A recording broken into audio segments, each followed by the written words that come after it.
Настя, привет. Привет. Спасибо, что согласилась поговорить. Давай начнем с того, что скажи мне, правильно ли я понимаю, что война тебя застала за неделю, ты была в Киеве? Примерно за 2 недели до войны я уехала из Киева по своим рабочим делам, и, соответственно, возвращаться мне было уже некуда. По счастливой случайности я оставила друзьям ключи от квартиры, и туда уже не смогла вернуться. Какая была обстановка тогда? На самом деле, среди обычных людей ничего не чувствовалось, и многие не верили в реальность войны, в том числе и я. В конце января мы сидели с друзьями на Хрещатике в баре и шутили над вот этой всей гнетущей обстановкой. И могу сказать, что среди обычных людей никто не верил, что война реальна. Когда у тебя родилась идея создать ковчег? В начале марта, в конце февраля, так как я правозащитник, много лет занималась в России правозащитной деятельностью, как юрист, руководила правозащитной организацией. Мой контакт есть у довольно большого количества людей, это активисты, журналисты, и мне пришло больше сотни вопросов юридического характера по релокации, по визам, по получению убежища, и я поняла, что проблема достаточно системная, и решать ее надо как-то не силами одного человека, потому что даже физически я не могу 100 кейсов просмотреть и ответить на них предметно. Я связалась с 2 своими коллегами по правозащите. Они согласились консультировать в Telegram-боте, который мы на скорую руку сделали. И также я обратилась в антивоенный комитет с идеей. Антивоенный комитет идею ковчега поддержал. Мы разместились на их ресурсе, и на аренду первых коливингов они дали деньги, в том числе поддержали информационно. Можешь немножко рассказать основная деятельность ковчега? Ковчег — это такой комплексный уже теперь проект, который направлен на помощь иммигрантам, покинувшим Россию после начала войны, и иммигрантам, которые стоят на антивоенной позиции. Сейчас Ковчег — это и коливинги в Армении и Турции, это дома-квартиры совместного проживания, где люди на 2 недели максимум могут остановиться и как-то обустроить первично свой быт, найти квартиру в долгосрочную аренду, открыть банковские счета, что-то еще. Такие первичного характера проблемы. Особенно это было сильно актуально, когда люди в спешке выезжали из России, когда подвергались преследованиям за антивоенные протесты или за перечисление денег на помощь украинским беженцам. У нас есть бот для юридических консультаций. На данный момент юристы и волонтеры обработали более 60 тысяч вопросов от людей, которые собираются эмигрировать или уже эмигрировали. Это направление по иностранным языкам. Сейчас у нас 10 языков, которые изучают иммигранты, и в ближайшем будущем добавится еще 4. Мы это направление постоянно расширяем, оно скорее направлено на тех, кто уже уехал и учит язык страны, в которой он живет. У нас достаточно большое направление психологической помощи, потому что когда, особенно в начале войны, люди уезжали, у них было достаточно плохое эмоциональное состояние, и могу сказать, что в середине марта, если к нам обращались журналисты и просили с кем-то пообщаться и рассказать свою историю, то 90% людей боялось разговаривать о том, каким преследованиям люди подверглись, потому что для некоторых, особенно тех, кто не был никогда в политических организациях оппозиционных и раньше не был активистом, это все в новинку, и, конечно, какой-нибудь приход ФСБшников, это страшно и непонятно.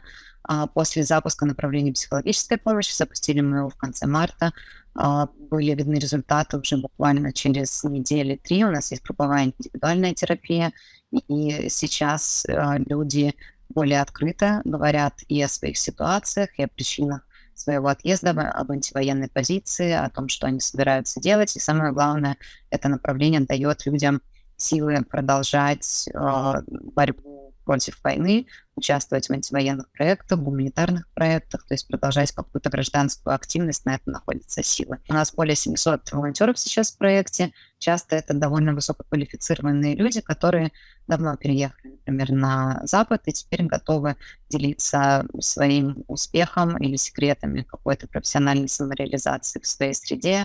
Мы открыли не так давно, буквально 1,5 месяца назад, центр Ковчега в Ереване. Это такое общественное пространство, которое работает как коворкинг и площадка для антивоенных активностей, для гуманитарных проектов, для всех таких небольших инициатив, которым нужно место собраться, нужно место провести мероприятие. Для них оно совершенно бесплатно.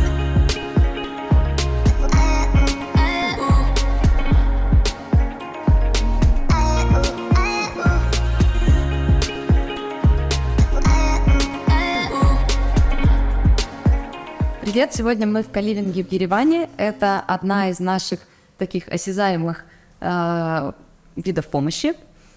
И здесь мы предоставляем жилье иммигрантам максимум на 2 недели, но если у людей есть какие-то экстренные обстоятельства, мы можем этот срок продлить, и люди могут останавливаться тут, чтобы как-то немного перевести дух. Особенно после начала войны очень многие уезжали из-за репрессий. Это либо увольнение с работы, обыски просто за донат на помощь украинским беженцам или задержание, например, за антивоенные протесты. И очень многие люди приезжали, просто собираясь в ППХ, без каких-то планов, без особо денег. И поэтому каливинги были очень важной частью для людей, кому нужна вот такая первичная помощь, отдышаться, решить какие-то свои проблемы, найти жилье в долгосрочную аренду.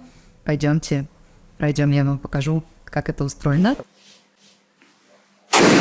Это большая двухэтажная квартира, и цена на тем, что здесь есть такое очень большое общее пространство. Сейчас мы открыли офис, и оно стало не так актуально, но в предыдущие 4 месяца ребята могли здесь собраться, провести какие-то собрания, лекции.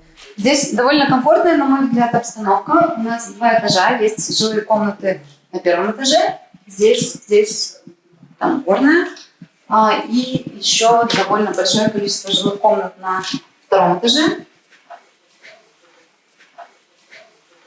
Мы часто слышали какие-то упреки, что условно мы могли не снимать красивую квартиру, а могли снять какой-нибудь хостел, где кровать стоит и нет места. Но мне кажется, что людям, особенно кто уже в таком не очень хорошем эмоциональном состоянии, важно чувствовать какой-то комфорт, хотя бы бытовой.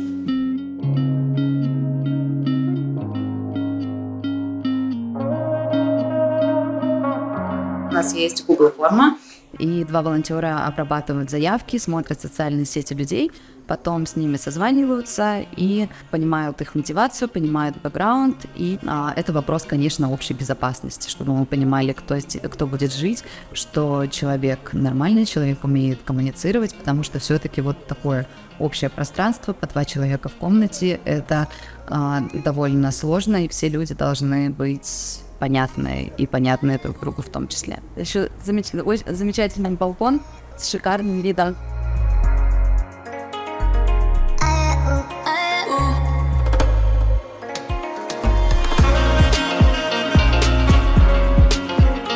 У каждого из тех, кто уехал, и у тех, кто живет в каливинге, своя история отъезда, своя история миграции. И думаю, что ребята смогут их рассказать лучше, чем я. Я Николай, мне 19, я украинец, но приехал из Москвы. 24 числа, понятно, что произошло, началась война, у меня рухнула вся жизнь, и я понял, что ни морально, ни физически не смогу находиться больше в России, и поэтому собрал все вещи, которые я там мог, там какие-то нашел средства, и сразу рванул сюда, да. Я Арина Вафрушкина, мне 19 лет. Я политическая активистка из Москвы, и меня очень сильно преследовали в мае, перед 9 мая.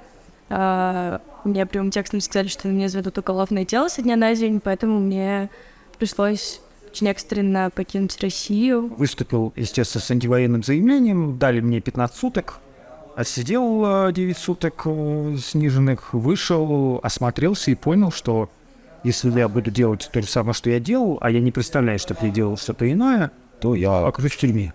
Я подумал, что, наверное, в тюрьме мне не очень хочется оказаться, и я подумал, что надо уезжать срочно. Привет, меня зовут Никита, мне 20 лет.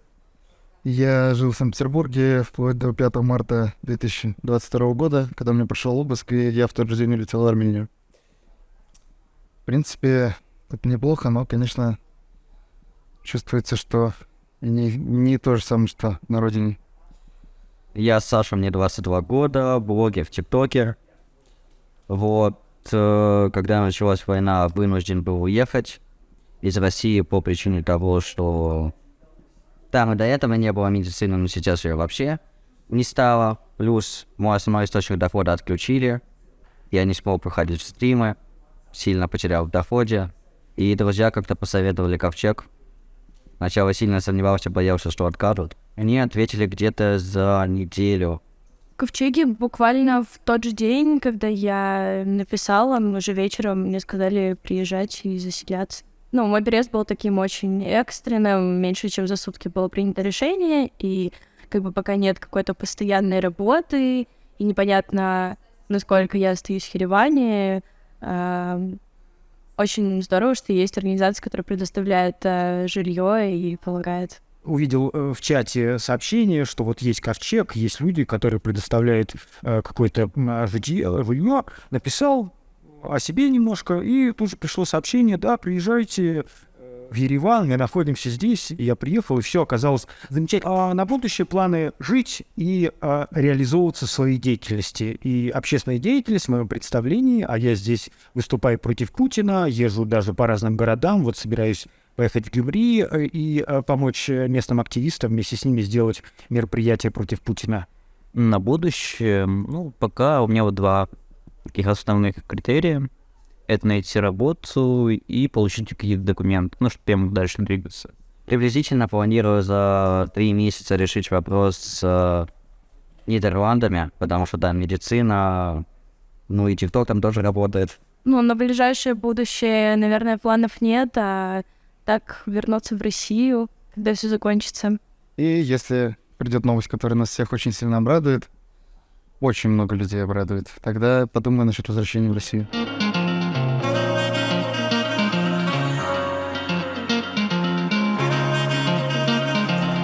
Скажи, если это возможно, за счет чего финансируется Ковчег?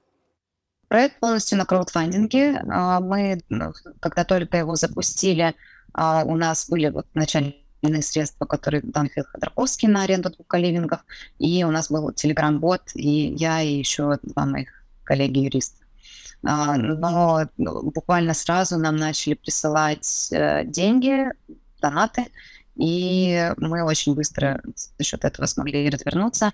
В целом это не тайна, мы публикуем отчеты в том числе и в канале, и рассылаем нашим жертвователям. Суммарно проект за все время работы собрал около 130 тысяч долларов. Угу. Скажи, ты в одном интервью говорила, что Россию погубит коррупция и раздолбайство. Вот сейчас ты можешь подтвердить эти слова или что-то еще добавилось к тому, что Россию погубило? Я бы сказала, что путинский режим погубит коррупцию и раздолбайство, и слава богу. Потом, конечно, с этим надо как-то справляться, но пока это, я бы сказала, такое на руку демократическому миру, но в том числе, если мы видим сводки с войны, мы видим там какие-то вооружения абсолютно советского типа российской армии или там недостаточное снабжение или что-то еще. Все это, конечно, результат коррупции, раздолбайства и системы отчетности, которая построена только на бумажках, и в реальности они никак не соотносятся с тем, что есть. Если вот мы говорим про иммигрантов, очень много ходит разговоров по поводу того, что все-таки российская диаспора не настолько сильна. Вот ты это видишь своими глазами, видишь людей, кто переезжает. Что ты можешь про это сказать? Действительно, она, может быть, больше сплотилась или меньше? И стали больше люди друг другу помогать на местах? Я могу сказать, что диаспора российская, по моим ощущениям, сплотилась больше после начала войны, и в том числе наши волонтеры прямое тому доказательство. Это люди, которые давно уехали на Запад, и, казалось бы, у них все хорошо, они состоялись как профессионалы там, в каком-то бытовом семейном плане. Но вот у людей возникла потребность помочь тем, кто сейчас из-за антивоенной позиции вынужден спешно покинуть Россию. В принципе, переезд не планировал ранее, и формируется такое сообщество людей взаимопомощи. Например, каждый четверг мы публикуем в канале подборку волонтеров. Чаще всего это прямые контакты волонтеров, которые готовы перевести людям документы, если им нужно, не знаю, сходить с ними, посмотреть квартиру, чтобы их не обманули, или что-то еще. И таких волонтеров тоже обращается довольно много, которым, казалось бы, самим, кроме как из желания помочь, это ни зачем не нужно, но люди готовы помогать, и люди готовы протянуть руку друг другу.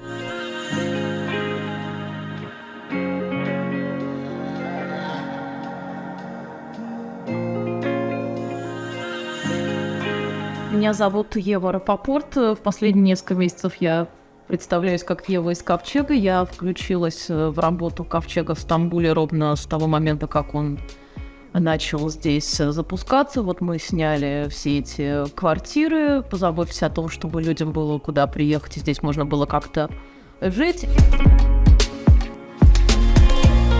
Для меня это тоже было важно, как какой-то способ пережить вообще шок от начала войны, что у меня появилась возможность делать что-то, что казалось полезным, осмысленным. И я-то в Турции жила уже с сентября 2020 года, и у меня было хоть чуть-чуть больше опыта про то, как здесь жить, как что-то делать, как что-то искать. У меня был ВНЖ, поэтому для меня нужно было что-то оформить, что нельзя было оформить на человека без ВНЖ. И вот в этом был мой вклад на начальном этапе. Меня зовут Влад Собор, я из Петербурга. Я много лет работал в РПЦ, был настоятелем питерского храма, даже попреподавал в академии, был деканом факультета иностранных студентов. Меня зовут Кирилл Шутин, я журналист и гражданский активист из города Владимир. Меня зовут Виталий, я являюсь активистом политическим с 2018 года, а с конца 2020 года также занимаюсь правозащитой в профсоюзе учителей. Я ушел из РПЦ 2 года назад. И последние годы как раз занимался тем, что пытался объяснять людям, что эта организация является не чисто религиозно-идеологической, но с событиями февральскими был выбор: либо ты остаешься и молчишь там, занимаясь какой-то работой втихаря, либо ты выезжаешь и можешь какое-то движение организовать за границей. У меня и информационное агентство «Довод», с друзьями мы его сделали. И в марте, в начале к нам пришли с обыском. К нам, кстати, часто приходят с обыском уже на 3-й год. На каждый год мы ждем. Но в этот раз было уголовное дело заведено именно на нас. Нас обвинили в вандализме, то есть по всему городу художники написали «нет войне». Их поймали, нашли и заставили показания дать, что мы заказчики. Собственно, после этого мы приняли решение, что нужно уезжать.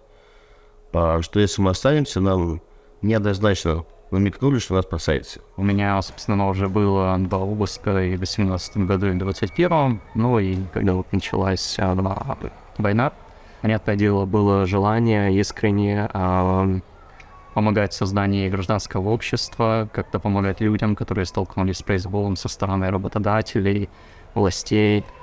Но возможности для этого стремительно закрывались, и после 24 февраля не вижу в этом возможности безопасно продолжать.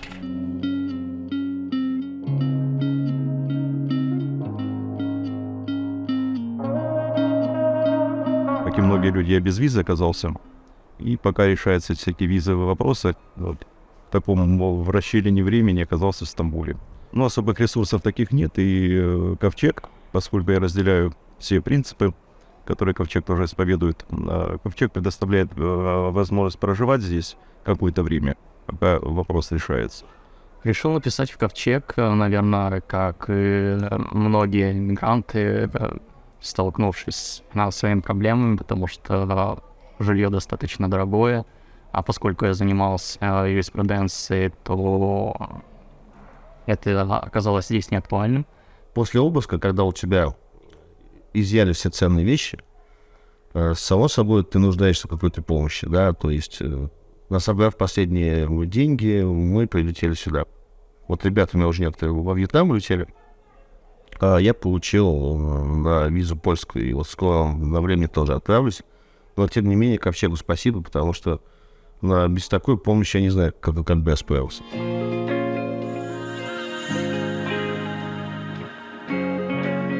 Теперь у нас уже скорее фокус на работу того, что мы надеемся будет каким-то, в том числе, стационарным культурным центром. Я отвечаю за культурную деятельность, то есть я договариваюсь с площадками, я нахожу спикеров. Я сейчас вот последние несколько месяцев уже скорее сосредоточена на организации мероприятий, на том, чтобы, значит, онлайн в местных телеграм-чатиках, создание сообщества, чтобы люди, которые переехали недавно, могли как-то и держать связь друг с другом, знакомиться, придумывать какие-то свои проекты. Это не просто место проживания какое-то, но это очень классная, крутая общность людей.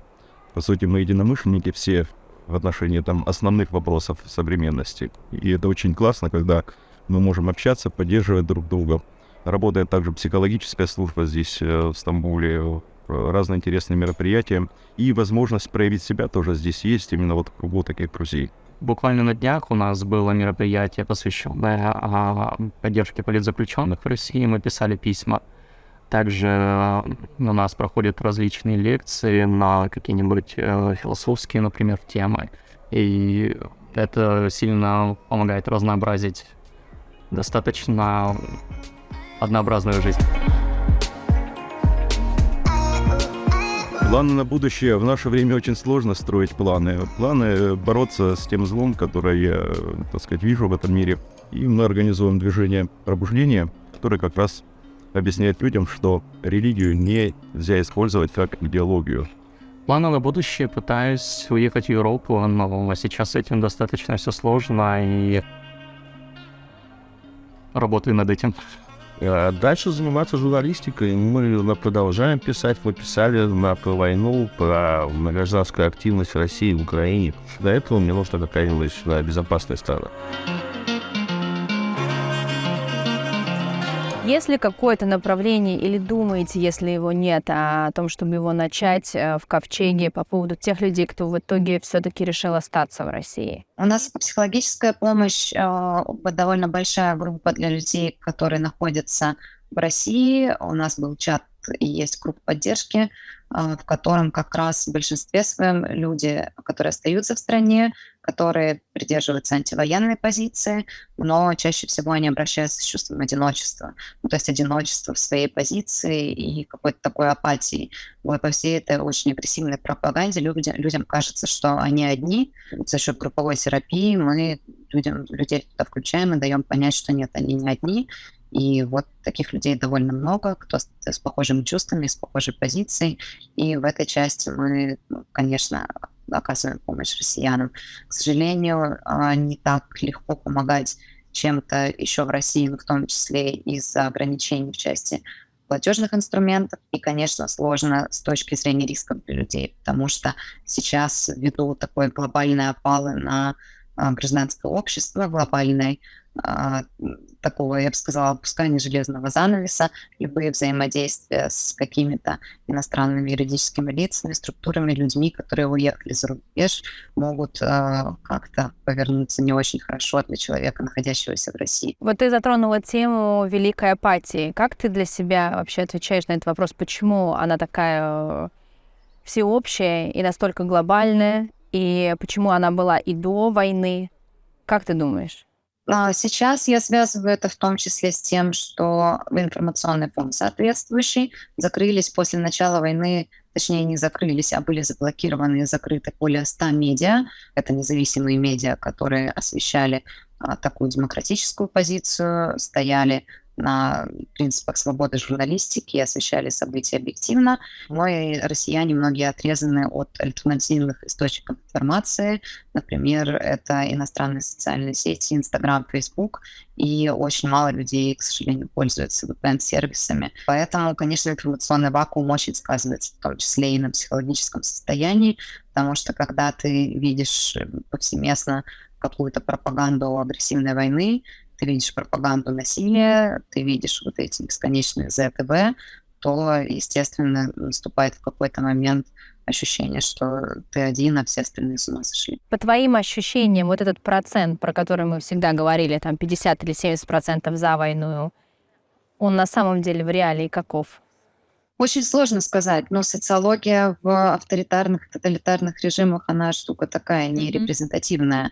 Потому что надо смотреть процент людей, которые, например, отказались отвечать на вопрос. Выборка формируется из тех, кто отвечает положительно, потому что те, кто не поддерживает войну, они чаще всего отказываются отвечать.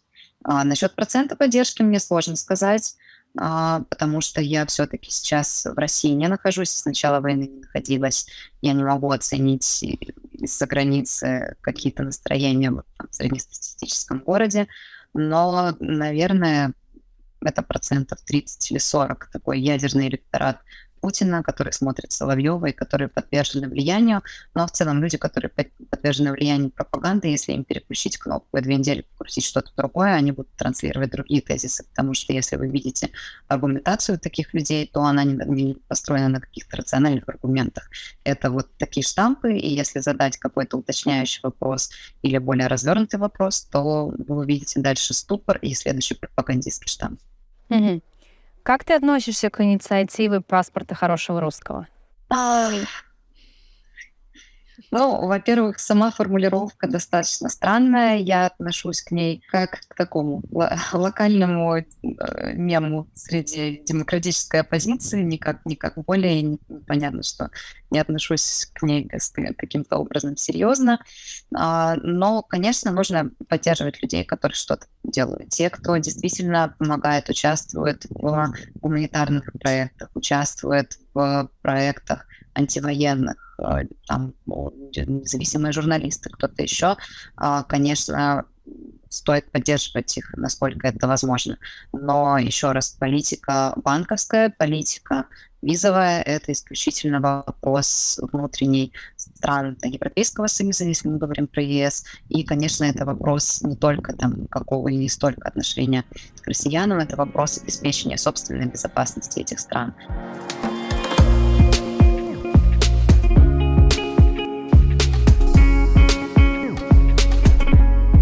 Сейчас мы в центре Ковчега в Ереване. Он открылся совсем недавно, 9 июля. И, наконец, мы перешли от такой экстренной помощи тем, кто уехал из России из-за антивоенной позиции, к поддержке их инициатив и активностей. И я очень горжусь этим офисом, потому что это площадка открытая для всех. Те, кто делает гражданские проекты, политические проекты, направленные на контрпропаганду, здесь, гуманитарные проекты, конечно, здесь могут найти площадки для собраний, проведения своих мероприятий, записи, видео совершенно бесплатно.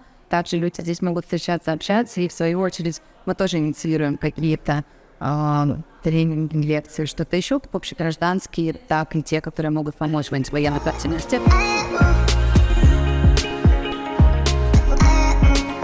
Привет, я Марина. Приехала в Ереван где-то месяца 3 назад уже. Приехала через Ковчег, заполнила форму, они меня приютили. Параллельно помогаю им с организацией мероприятий, так как, я ивент-менеджер, пиар, все дела. Меня зовут Данил, я веду один общественно-политический проект в Омске, Омское гражданское объединение. Я релоцировался сюда, из-за войны, потому что сейчас все, кто говорят на антивоенные темы или даже просто на любые темы, в России находятся под большой угрозой. Здесь я очень благодарен Ковчегу. Здесь есть возможность просто сходить на разные очень крутые мероприятия, языковые курсы. И вот здесь, например, есть видеостудия, в которой я могу продолжать вести свой видеопроект. Меня зовут Ирина, мне 29 лет, я психолог, веду психологическую группу поддержки в Ковчеге. Мы с ребятами обсуждаем, что с нами происходит, то есть поддерживаем друг друга и проводим какие-то ресурсные практики. Я состою в чате в Телеграме психологов-психотерапевтов. Однажды там просто пришло сообщение, что нужны волонтеры, которые готовы вести очные группы. Я просто написала координатору Дарине, и мы начали. Я заполнила форму в Google Доке, которая была размещена через Телеграм-канал на сайте. И, соответственно, через некоторое время мне ответили из бота, сказали, что да, будут готовы, разместят, приютят, помогут. Ковчег помогает в основном всем, первоначально с жильем. Я жилье еще сам себе обеспечил, но неоценимую помощь они мне оказали в консультациях по правовым вопросам, по вопросам по банковским, и так далее. То есть это, мне кажется, это наиболее важная помощь, потому что, найти квартиру, на самом деле, это тоже важно, они молодцы, но изучить нюансы местного законодательства, которое, понятно, что очень сильно отличается во многих аспектах от России, это очень важно.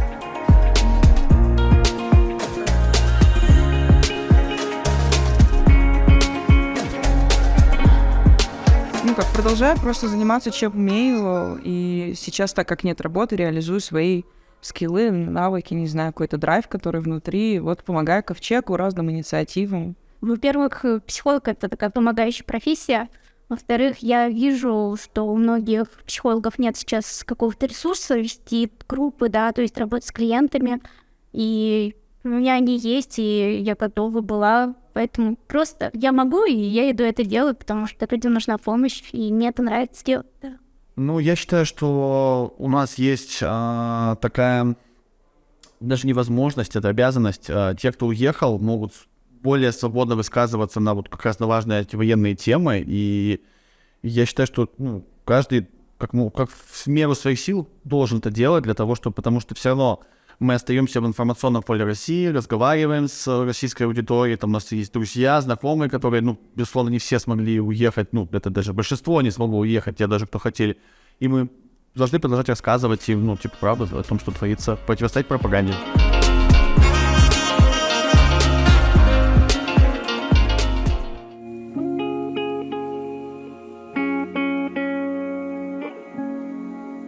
Вот так Путин выступил, сразу и купил. Да, а сколько вам обошлось?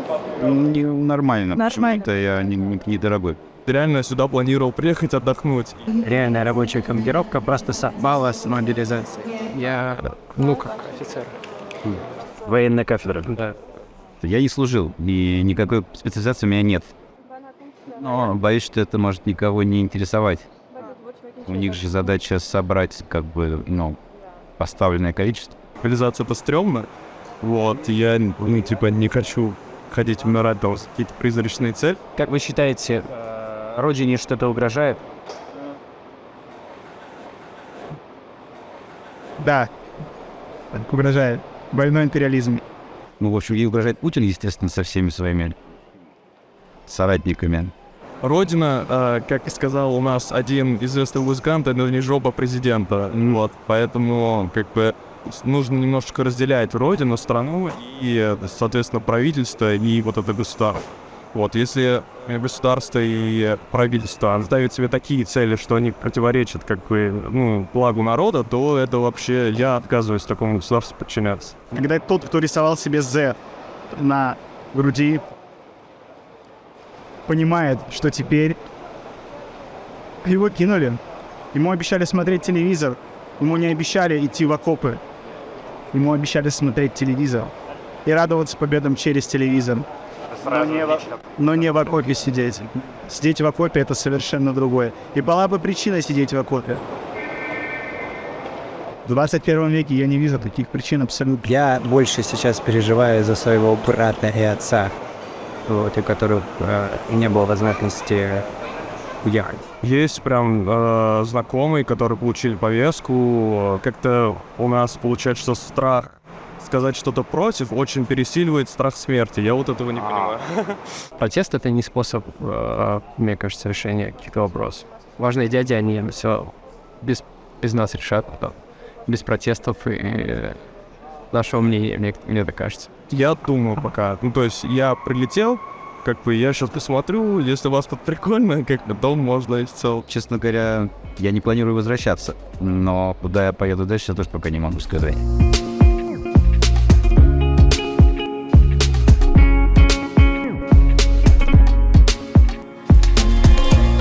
Миша, инженер-строитель из Москвы. Меня зовут Ярослав Ломов, я из Владимира. Я был волонтером штаба Навального в период, пока он работал. Был в штабе фотографом, учился на художника. Привет, я Андрей. Объявили мобилизацию, решил, что я не буду погибать ни за что, и уехал. Все вокруг меня говорило о том, что мне и моей семье существует угроза существования, угроза жизни. Даже если ты прячешься на конспиративной квартире, жить тебе не дадут. Мне написали друзья, что так и так, так как мы уже достаточно обжились, у нас есть ресурсы, мы тебе поможем.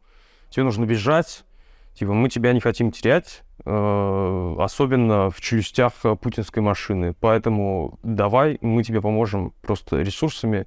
Они мне купили билет за бешеные деньги, и я с одним рюкзаком и парой вещей буквально, то есть сбежал в Армению, в Ереван.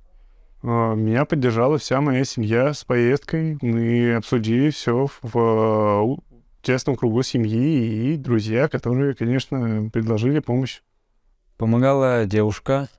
Она, можно так сказать, была наставником. Потому что я боялся ехать в другую страну по своим причинам. Но она помогла. Я сейчас нахожусь в Ковчеге, это такой коливинг, это такая, можно сказать, гуманитарная организация, антивоенная, исключительно антивоенная. Она помогает именно активистам, журналистам, тех, кто преследовались как бы в путинской России, те, кто проявляет антивоенную позицию, строгую антивоенную позицию. Твоя семья рассказала мне о месте, где можно получить помощь с переездом, и, собственно, так получилось. Подписан был на все оппозиционные каналы, на все, на множество. И один из них был Ковчег, который рекламировал, что у них в Стамбуле, в Ереване и в Астане, по-моему, есть свои шелтеры, коллеги. Я был под лютым стрессом, я никогда не летал на самолетах, никогда не был за границей. Я потерял вообще базовые принципы какого-то социального общения и удовлетворения своих примитивных потребностей. Я немного разучился вообще, как там готовить еду, не мог сориентироваться вообще, где тут что покупать, как это все покупать. Было непривычно работать с валютой, я не понимал, где что находится. Но со временем люди, которые здесь также проживают, как-то мы начали с ними какое-то общение, и они рассказали там свои переживания, свой опыт нахождения в политической миграции. Бесконечно помогло общение именно психологически, просто чтобы отойти вообще, в принципе, от ужаса этой войны и ее последствий. Помогает держаться мое стремление в будущее. То, что сейчас все зависит от меня.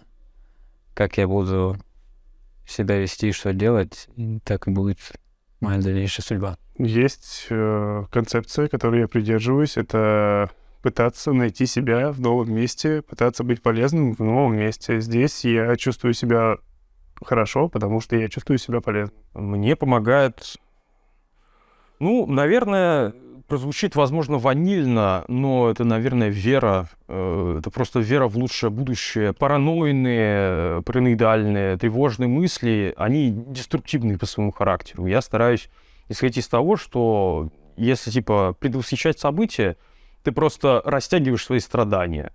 Причем у нас и так жизнь полна страданий, особенно в политической миграции. Если ты начинаешь думать о том, что условно там завтра весь мир грянет ядерный пепел, то ничего продуктивного из этого не получится, это никак не помогает существованию. Хотели бы вернуться домой? Да, конечно. Почему? Потому что дом. Потому что там дом. Дом. Опять. Наверное, уже нет. Точно не при такой власти, не при такой обстановке. А так, в глубине души, конечно же, в родные края хотелось бы. Конечно, хотел бы. Единственное, что Путин у меня дом этот отобрал. Сначала он отобрал дом украинцев, теперь он отобрал его у меня. Потому что перспективы в России были. Были перспективы просто жить. Жить созидательно, как-то развивать себя, развивать свои навыки, что-то изучать. Сейчас это просто невозможно. Жизнь в России наполнена страхом и ужасом. Ни о каком созидании сейчас нету речи. Вообще, это безумная война, она иррациональна по своей сути. В ней нету никакого зерна здравого смысла. Это все наполнено исключительно безумной пропагандой. Ты находишься в конкретной физической опасности. Потому что тебя отправят на войну, ты там умрешь просто так. Ты умрешь даже ни за что. Это жертва во имя Путина.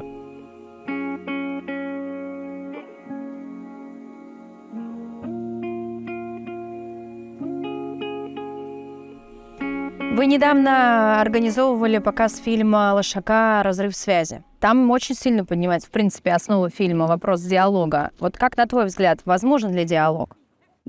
Конечно, есть разрыв между теми, кто читает, например, медиа какие-то, пользуются VPN-сервисами, и теми, кто смотрит телевизор, смотрит Первый канал или Соловьева. И, конечно, это очень большая проблема.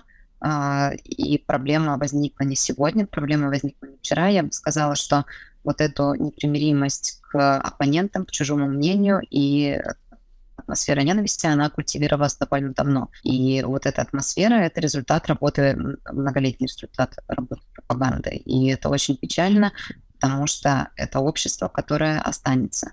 Я уверена, что век Путина недолог, и об Украину он действительно сломал зубы, и как бы сейчас уже не будет ситуации, очевидно, что не будет ситуации 2014 года, не будет ситуации, когда он за счет этого поднимет рейтинг, все будет хуже и хуже для режима, и поэтому режим так сильно закручивает гайки в отношении инакомыслия.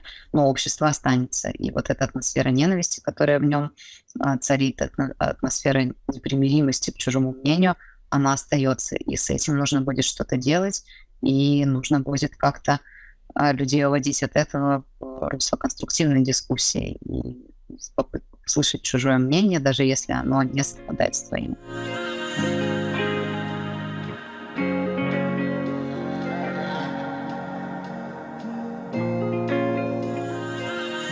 Мы в нашей компании мы очень много общаемся с замечательным журналистом, его зовут Стас Кучер, он сейчас находится в Нью-Йорке. Он говорит очень правильную вещь, что одно из самых как бы потенциальных умных телодвижений было совершено Арнольдом Шварценеггером, который с позиции уважения, добра и позитива, разумеется, обратился к России. Потому что россиянам сейчас не нужно слышать, как они неправы. И потому что они правы, а просто потому что они не хотят это слышать. Потому что тут, в это сейчас, туда невозможно стучаться. Как невозможно сейчас доказать украинцам, что россияне есть нормальные, потому что не то время, невозможно просто. Сейчас происходит жуткая трагедия. Также россиянам, которые находятся, к сожалению, по другую сторону, вменяемым россиянам, им вот так. Шварценеггер это делал правильно. Весь шоу-бизнес встал и исполнил одну песню, потому что это музыканты, это те, кто призваны говорить против войны. Пожалуйста, давайте сделаем все, чтобы перестали бомбить. А бомбить перестали тогда, когда общество не хочет. А если... Понятно, что это не гарантия того, что я говорю, но это должно было работать, это должно было изменить. Этого артисты не сделали. Артисты этого не сделали, они как бы прогрессивная часть общества. Народ дальше не пойдет. Артисты поехали определенные в Z-туры. Я считаю, ответ на ваш вопрос, что песня как таковая, ее можно му-му-му-лю-лю-лю, я войну, не люблю. Опять же, или динь-динь-динь, не ходи. Все, что угодно. Нужны лица и голоса. Может быть, если повезет, мы ляжем песчинками-соринками вот в эту основу, в этот фундамент, в тот самый грунт, на котором, может быть, когда-нибудь возникнет что-то хорошее.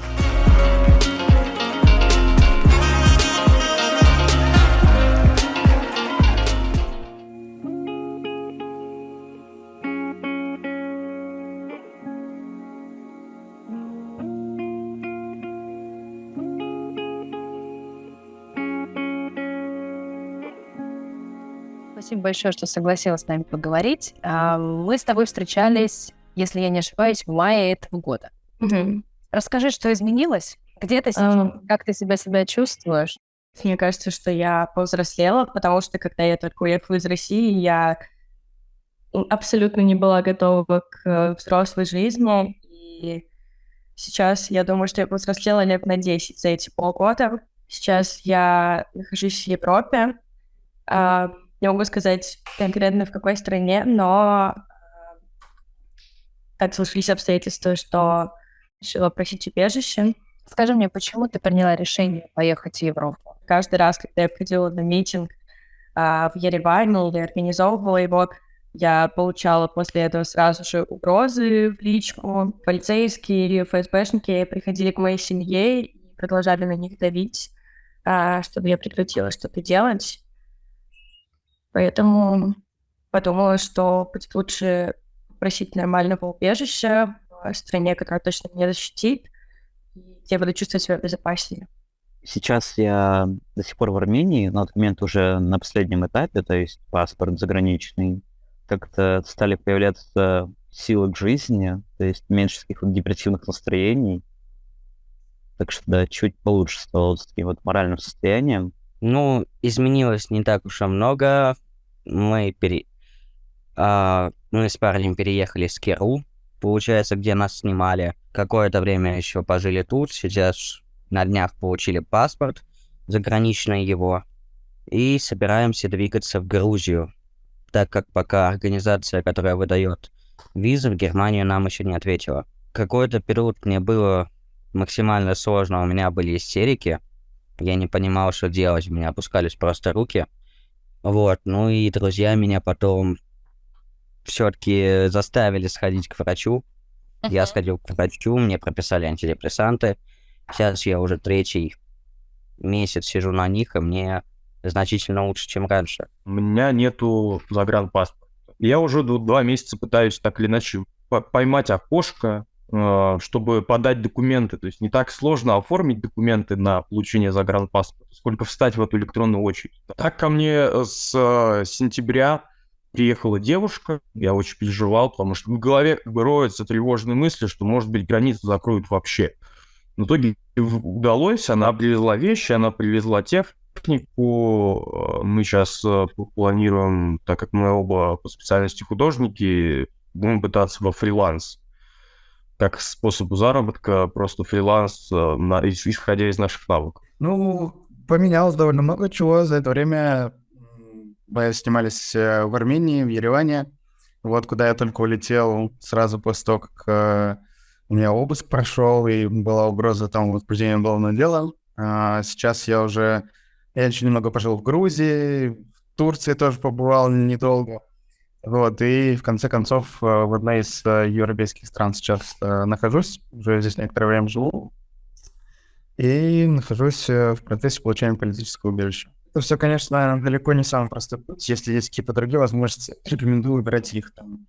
Я до сих пор в Армении. С того момента я сделал много пикетов и являлся организатором, наверное, большинства мероприятий российских активистов в Ереване и в Армении вообще. Ты сказала, что ты работал в штабе Навального. Можешь немножко рассказать по твоим ощущениям, где сейчас все люди, кто работал вместе с тобой? Если говорить о региональном штабе Навального, то есть Владимирском, практически все активисты, все организаторы этого штаба, все сейчас за границей. Все пытаются делать все, что могут, потому что никто... Я очень сомневаюсь, что как бы в активистской среде, в политизированной вообще, в принципе, среде можно оставаться равнодушным к происходящему. Просто не получится. Как-то, совесть не позволит. Как бы все понимают, что это так или иначе, это наша страна, это страна-агрессор, которая ведет преступную войну. Каждый чувствует персональную ответственность в меру своей тревожности и в меру обостренного чувства справедливости. Все пытаются внести какую-то свою лепту. То есть произошло такое смешение проблем как бы украинской трагедии, потому что непосредственно как бы жертв в данном случае Украина, ее граждане. И проблема именно оппозиционного активизма в России, которую как бы выдавили, по сути, из страны так или иначе. Либо посадили, но это уже другой вопрос, другой момент. Есть ли у тебя близкие, кто остались в России? Да. Мама, сестра и брат. У них позиция такая не очень адекватная, я бы сказал. Но отношения у нас такие, я бы сказал, натянутые. То есть, если какие-то бытовые темы там поговорить мы можем, а если минимальное затрагивание темы войны или политики, то это все, это сразу там ссоры, скандалы. Подожди, то есть, получается, твои близкие, мама и сестра, они украинцы? Да, они родились и выросли в Украине. При всем при этом они поддерживают то, что сейчас происходит. Не сказал, что прям вот поддерживают, но ты же понимаешь, там вот, что, вот наш город, скорее всего, будет Россией, что вот как-то вот идти... Из какого вы города? Город Запорожье. Первая реакция тоже была такая, как и у меня, шок, непонимание, страх, может быть. А последующая реакция была, мы же маленькие люди, мы ничего не сделаем, поэтому будет как будет. У меня осталась бабушка. Я, по сути, большую часть сознательной жизни я прожил с бабушкой, у меня с родителями плохие отношения, как бы они, ну, я его живу, просто я с ним не общаюсь. Уже были случаи, когда мою квартиру пасли, то есть была слежка, когда были митинги, когда были акции, и у меня, допустим, прятался друг, один из организаторов митинга, его именно задержали около моей квартиры, то есть там прямо стоял микроавтобус, в котором были либо эшники, либо, не знаю, полицейские в штатском, и так или иначе они его задержали прицельно около моего дома. Так как прецедент уже был, я не рисковал, поэтому не получилось даже вживую попрощаться с бабушкой. Она, понимающе к этому отнеслась, и я с ней, нормально общаюсь, до сих пор мы переписываемся. Я сейчас находится в России, и это очень меня волнует, потому что нередко к моим родственникам приходят полицейские, спрашивают, где я. И это очень, пугает, на что они готовы пойти. Да, мама осталась и брат еще. Брат моложе сильно мобилизационного возраста. Вот это. Пока мне тоже ничего не угрожает. Что бы ты мог сказать людям, кто все-таки придерживается антивоенной позиции, но решили остаться в России? Берегите себя, это очень такое, конечно, благородное, но опасное дело. Сейчас просто уже неравная борьба идет с этим левиафаном государственным, тебя просто пытаются задавить кирзовым сапогом, но идея будет жить ровно настолько, насколько в нее верит.